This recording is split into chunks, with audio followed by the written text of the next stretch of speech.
Hey hello guys, welcome back to our channel. I'm miss mechanic భాష from Nellore. ఈరోజు మా వర్క్షాప్లో మేము ఈ హోండా యూనికాన్ వెహికల్కి ఫుల్ ఇంజిన్ అయితే చేయబోతున్నాము. అండ్ దీంట్లో క్రాంక్ అనేది ఓపెన్ చేసుకోవాలి. అండ్ మోస్ట్ ఓన్లీ లైక్ మనకి బోర్ అనేది ఎందుకు వస్తుంది, పాత బోర్ యూజ్ చేయాలా, రీకండిషన్ చేసుకోవాలా, లేకపోతే కొత్త బోర్ వేసుకోవాలా. సో ఈ పాయింట్స్ మీద అయితే ఈ వీడియోలో మనం డిస్కషన్ అయితే చేద్దాము. అండ్ ఈ వీడియోలో మనము ఏదైతే మనకి ఇంజన్ ఫిట్టింగ్ ఉందో దాన్ని క్యాప్చర్ చేయలేకపోయాము. అందువల్ల బోర్ ఏదైతే ఫిట్ చేస్తున్నామో అక్కడ నుంచి నేను మీకు వీడియోలో చూపిస్తాను. చూడండి, దీనికి మనము కంప్లీట్గా ఫుల్ ఇంజిన్ అయితే ఓపెన్ చేసాము. అండ్ ఇప్పుడు దీనికి మనం ఏదైతే క్రాంక్ షాఫ్ట్ ఉంటుందో ఆ క్రాంక్ షాఫ్ట్కి పిస్టన్ అనేది సెట్ చేస్తున్నాము. ఈ పిస్టన్ అనేది మళ్ళీ బోర్లో కూర్చుంటుంది. అండ్ దీనికి ఇప్పుడు పిస్టన్ రింగ్స్ అనేవి ఎక్కించేసాము. అండ్ ఇప్పుడు దీనికి లాక్ వేస్తున్నాము. సో పిన్, దాని తర్వాత లాక్ అండ్ ఈ రింగ్స్. మోస్ట్ ఆఫ్లీ మనకి యాక్చువల్గా ఈ బైక్ అనేది ఇంజన్ ఓపెన్ చేయడానికి మెయిన్ రీజన్ ఏంటంటే ఈ పిస్టన్ రింగ్స్ ఏవైతే ఉన్నాయో అవి ఫెయిల్ అయిపోయి బోర్ అనేది కొట్టేసింది. సో మనకి మోస్ట్లీ హోండా వెహికల్స్లో బోర్ అనేది రీకండిషన్ చేయించడం కంటే కూడా కొత్త బోర్ అనేది వేసుకోవడము ఉత్తమమైన పని. ఎందుకంటే లైక్ లైఫ్ అనేది మంచిగా వస్తుంది.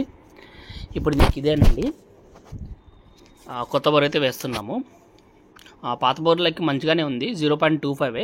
అది కూడా యూజ్ చేసుకోవచ్చు. కాకపోతే కస్టమర్ ఏంటంటే వద్దు, రీకండిషన్ వద్దులేండి, కొత్త బోర్ వేసేసుకుందాం అని చెప్పేసి ఆప్షన్ అయితే ఆప్ట్ చేసుకున్నారు. సో అందుకని చెప్పేసి కొత్త బోర్ అయితే వేసేస్తున్నాము. చూస్తున్నారు కదా, మనకి క్లచ్ పార్ట్ అంతా కూడా క్లచ్ ప్లేట్స్, హౌజింగ్స్, ఐరన్ ప్లేట్స్ అన్నీ కూడా కొత్తవే. అండ్ ఇంజన్ చేసేటప్పుడు మనము గుర్తుపెట్టుకోవాల్సింది ఏంటంటే క్లచ్ ప్లేట్స్, ఈ హౌజింగ్స్ అన్ని, క్లచ్ పార్ట్ అంతా కూడా కొత్త వేసుకోవడం అనేది బెటర్. ఎందుకంటే పికప్ అనేది మంచిగా ఉంటుంది, అదేవిధంగా లైఫ్ వస్తుంది. మళ్ళీ మనం పాత యూజ్ చేసామనుకోండి, దానివల్ల మళ్ళీ మనకి కొన్ని రోజుల తర్వాత ఆ క్లచ్ అనేది ఓపెన్ చేసుకోవాల్సి వస్తుంది. ఎలాగో మనం ఫుల్ ఇంజిన్ అనేది ఓపెన్ చేసాం కాబట్టి ఏదైతే చిన్న చిన్న ట్రబుల్స్ ఉన్నాయో కూడా వాటిని చేసుకుంటూ వెళ్ళిపోయామంటే ఇంజిన్ అనేది రిలయబుల్ అయిపోతుంది, మళ్ళీ స్టాండర్డ్ అయిపోతుంది. పర్ఫెక్ట్గా మనకి ఎలా కొత్త వెహికల్ తీసుకున్నప్పుడు ఏదైతే ఫీల్తో మనం నడుపుకుంటూ ఉంటామో అదేవిధంగా మళ్ళీ ఫర్దర్గా 1 lakh kilometers వరకు నడుపుకోవచ్చు కొత్త బోర్ వేసిన తర్వాత. దీనికి ఇప్పుడు క్లచ్ పార్ట్ అంతా కూడా సెట్ చేస్తున్నారు. చూడండి, అన్నీ కూడా జాగ్రత్తగా ఒక్కోటి ఫిట్ చేసుకుంటూ వెళ్తున్నారు. క్లచ్ ఫిట్ చేయడం కంటే ముందరికి ఏదైతే మనకి సెల్ఫ్ మోటార్ ఉందో ఆ సెల్ఫ్ మోటార్ అయితే ఫిట్ చేస్తున్నారు. అండ్ మోస్ట్లీ చెప్పాను కదా వీడియో స్టార్టింగ్లో, కొత్త బోర్ వేసుకోవాలా, పాత బోర్ వేసుకోవాలా. పాత బోర్ అంటే ఏం లేదండి, ఏదైతే మీకు ఆల్రెడీ బైక్లో ఉంటుందో బోరు దాన్ని మళ్ళీ రీకండిషన్ చేయిస్తారు. అండ్ అది స్టాండర్డ్ బోర్ అనుకోండి, 0.25 పిస్టన్ వస్తుంది, అంతవరకు ఓకే. మళ్ళీ 0.5 వేసుకోవాలంటే కొంచెం ఆలోచించాలి, ఎందుకంటే అది ఫెయిల్ అవ్వచ్చు, అయ్యే ఛాన్సెస్ కొంచెం ఎక్కువగా ఉంటాయి. ఇన్ కేస్ అది ఫస్ట్ టైం మనం బోర్ ఓపెన్ చేస్తున్నాము, ఇప్పటిదాకా బోర్ అనేది చేయించలేదు, అలాంటప్పుడు 0.25 పిస్టన్తో వేసుకొని బండి మనము యాస్టేజ్గా మనం నడుపుకోవచ్చు. మీకు అంత ప్రాబ్లమాటిక్గా ఏముండదు. కానీ 0.5 వేస్తున్నప్పుడే కొంచెం ఆలోచించాలి. అసలు ఇది వద్దండి, 0.25 వద్దు, 0.5 వద్దు, డైరెక్ట్గా కొత్త బోర్ వేస్తే ఏదైనా ప్రాబ్లమా? హ్యాపీగా వేసుకోవచ్చు. కొత్త బోర్ వేస్తే అసలు మీకు ప్రాబ్లం అనేది ఉండదు. బండి అనేది చాలా చక్కగా సెట్ అయిపోతుంది. మోస్ట్లీ మనకి షోరూమ్స్లో ఏం చేస్తారంటే బండి బోర్కి వచ్చింది అనుకోండి, అది స్టాండర్డ్ బోర్ అయినా కానీ దాన్ని తీసేసి కొత్త బోర్ వేస్తారు. ఎందుకంటే దాని పర్ఫార్మెన్స్ మంచిగా ఉంటుంది కొత్తది వేస్తే అని చెప్పేసి. మన బయట ఏంటంటే కస్టమర్స్ చేయించుకునేటప్పుడు ఇన్ కేస్ ఫుల్ బోర్ అనుకోండి ఎక్కువ కాస్ట్ అవుతుంది, హాఫ్ బోర్ అయితే సగంలో అయిపోతుందని చెప్పేసి అదే బోర్ని రీకండిషన్ చేయించుకుంటుంటారు. అది కస్టమర్ చాయిస్. లైక్ 0.25 పిస్టన్తో కట్ చేసుకొని ఆ బోర్ అనేది చేసుకోవడమా, లేకపోతే కొత్త బోర్ వేసుకోవడం. సో రెండు మనం కస్టమర్కి ఎక్స్ప్లెయిన్ చేస్తాము.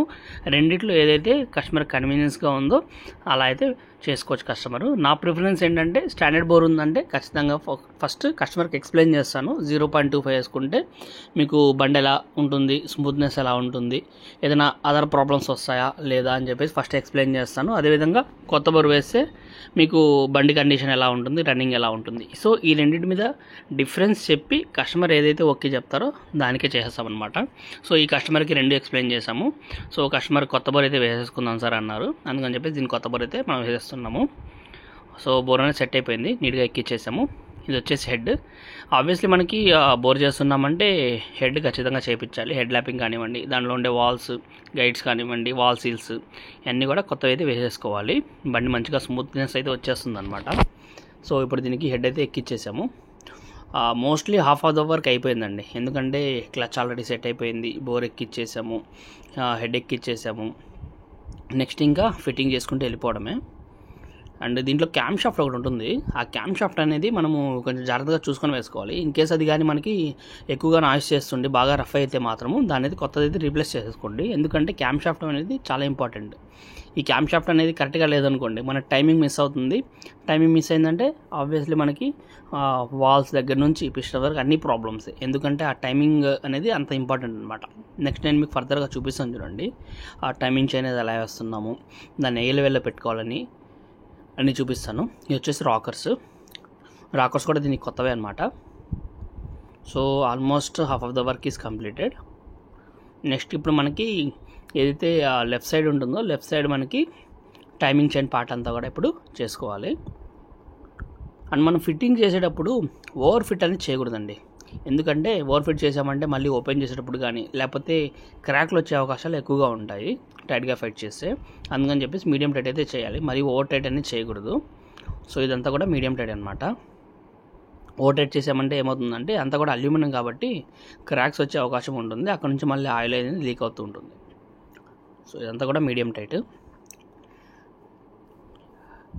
అండ్ మన వీడియోస్ని ఎవరైనా కొత్త వాళ్ళు చూస్తున్నట్లయితే ఫస్ట్ మన ఛానల్ అయితే సబ్స్క్రైబ్ అయితే చేసుకోండి. అండ్ వీడియో నచ్చితే ఖచ్చితంగా లైక్ చేయండి. అదేవిధంగా మీ ఫ్రెండ్స్ అయితే షేర్ చేసుకోండి. నేను లాస్ట్లో నా వర్క్షాప్ అడ్రస్ కూడా ఇస్తాను. ఇన్ కేసు మీరు ఇంజన్ వర్క్స్ ఏదైనా చేయించుకోవాలనుకుంటే మన షాప్ని అయితే విజిట్ చేయొచ్చు. సో ఇది వచ్చేసి టైమింగ్ చైన్ అండి.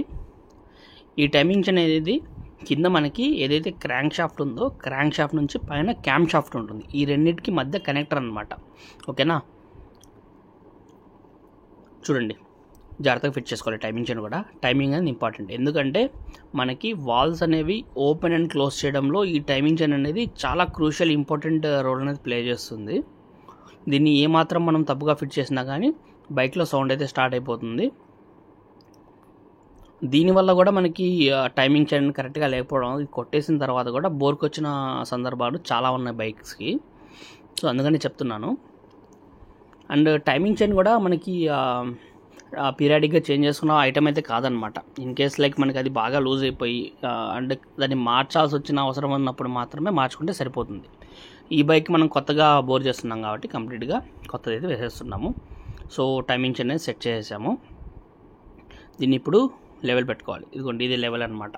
చూడండి 2 గీతలు కనిపిస్తున్నాయి కదా, ఆ 2 గీతల్ని లెవెల్గా పెట్టాలి. అంటే ఆ లెవెల్గా పెడితే అర్థం ఏంటంటే ఆ పిస్టన్ ఏదైతే ఉందో ఇందాక మనం స్టార్టింగ్లో పిస్టన్ ఫిట్ చేస్తున్నాం కదా, అది టాప్ పొజిషన్లో ఉన్నట్టు, అంటే అది వచ్చి వాల్స్కి తగిలే విధంగా అది టాప్ పొజిషన్ అనమాట, అలా ఉన్నట్టు అనమాట.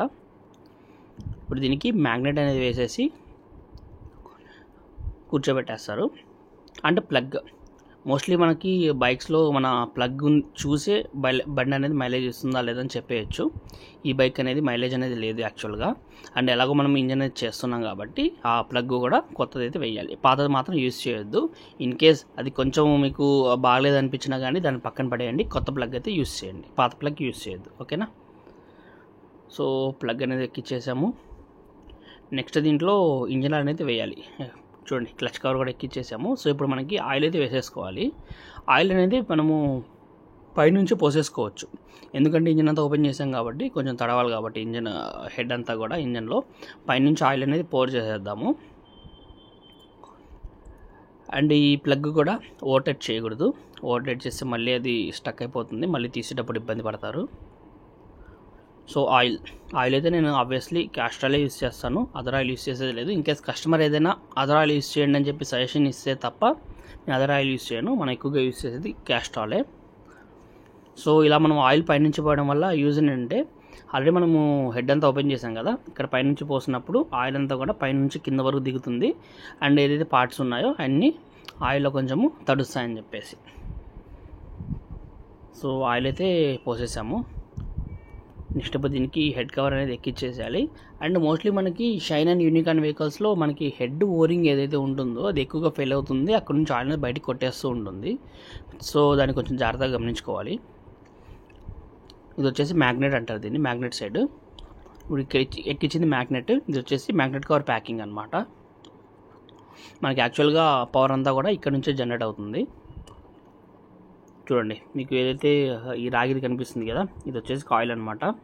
ఇక్కడ నుంచే మనకి పవర్ అంతా కూడా జనరేట్ అవుతుంది. ఇది కానీ పోయిందంటే మనకి బండి అనేది స్టార్ట్ అవ్వదు. అండ్ ఇటువైపు ఆయిల్ చెమ్మ కూడా ఎక్కువగా రాదు, అందుకని ఎప్పుడు ఫ్రెష్గా ఉంటుంది. సో మ్యాగ్నెట్ కవర్ ఎక్కిచ్చేసాము అండ్ ఫిట్టింగ్ అయితే చేసేస్తున్నాము. గైస్ లైక్ మన ఎక్కువగా యూనికార్న్ వెహికల్స్ రిలయబుల్ ఎందుకంటే దాని పర్ఫార్మెన్స్ అంతే మంచిగా ఉంటుంది. పార్ట్స్ కూడా చాలా త్వరగా పోతే మాత్రం ఖచ్చితంగా వాటిని రీప్లేస్ చేసుకోవాలి, నో ఆల్టరేషన్ వర్క్స్. సో ఇదిగోండి ప్యాకింగ్, ఈ ప్యాకింగ్ కూడా కంపెనీదే. ఎందుకంటే లైక్ మనకి లోకల్ ప్యాకింగ్స్ వస్తాయి కానీ దానికంటే మనకి కంపెనీ ప్యాకింగే కాస్ట్ తక్కువ ఉంటుంది. సో అది యూస్ చేసుకోవడం బెటర్.